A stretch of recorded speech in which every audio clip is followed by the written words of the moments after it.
ఇప్పుడే జీ5 app download చేయండి. చూడండి మీ ఫేవరెట్ టీవీ షోస్ ఎప్పుడైనా ఎక్కడైనా. మీ అత్త ఏం చేస్తుందో అని భయం అక్క. గాయత్రమ్మ గారా? దేవుళ్ళు ఏం చెయ్యరక్క, రాక్షసులే ఏదైనా చేస్తారు.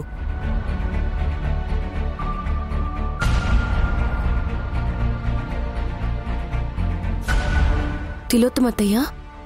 అవునక్క, ఆవిడ గురించి నీకు చెప్పాలనే ఆ రోజు వచ్చాను. ఎవరు రావడం లేదులే, చెప్పు హర్ష. మీ అత్త తాంత్రిక విద్య నేర్చుకుంది. 2 చేతుల్ని మంటలో పెట్టుకుని కాల్చుకుందక్క.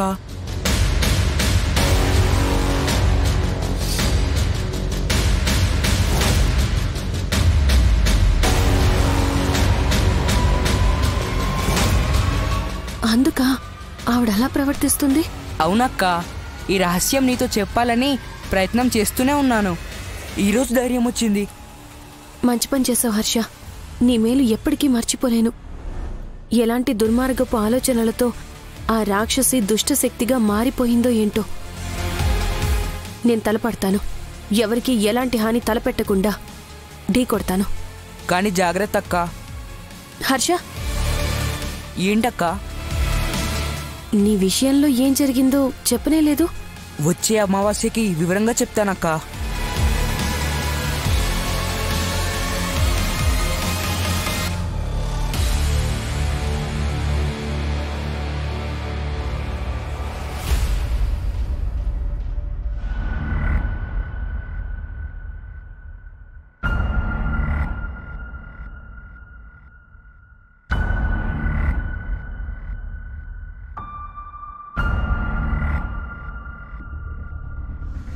తిలోత్తమ అత్తయ్య గురించి హర్షబాబు చెప్పేటప్పుడు తన కళ్ళల్లో భయం చూశాను. వచ్చే అమావాస్య రోజు ఏం చెప్పాలనుకున్నాడు? జరిగిన దానికి ఆ బాబుకి ఉన్న సంబంధం బట్టి చూస్తుంటే. నైని, బాబుగారు, నీలో నువ్వు మాట్లాడుకుంటున్నావంటే ఆబ్దికం అప్పుడు అమ్మ ఎందుకు రాలేదా అని ఆలోచిస్తున్నావు కదా? అమ్మగారి గురించి, మిమ్మల్ని పెంచిన అమ్మ గురించే ఎక్కువగా ఆలోచించాల్సి వస్తోంది. Any problem? సమస్య అయితే దాన్ని పరిష్కరించుకోవచ్చు, కానీ ఆవిడే ఆపదలా మారేలా ఉంది బాబుగారు. ఏమంటున్నావు నైని? సర్పదేవికి వెళ్ళొచ్చిన తిలోత్తమ అత్తయ్యను సాధారణమైన మనిషిగా జమకడితే మనం పొరపాటు పడ్డట్టే అంటున్నాను. మనకన్నా రెండింతలు ఆస్తుందని చెప్తున్నందుకు నువ్వు లెక్కలేస్తున్నావా? దాని గురించి కాదు, తను భిన్నమైన మనిషిగా మారే ప్రయత్నం చేసిందని నాకెందుకో అనుమానంగా ఉంది. రూపం మారింది కదా? దానివల్ల నష్టం లేదు. మీరు గుర్తుపట్టినందుకు అందరికీ సంతోషమే. కానీ తన మనస్తత్వం మారిపోయింది.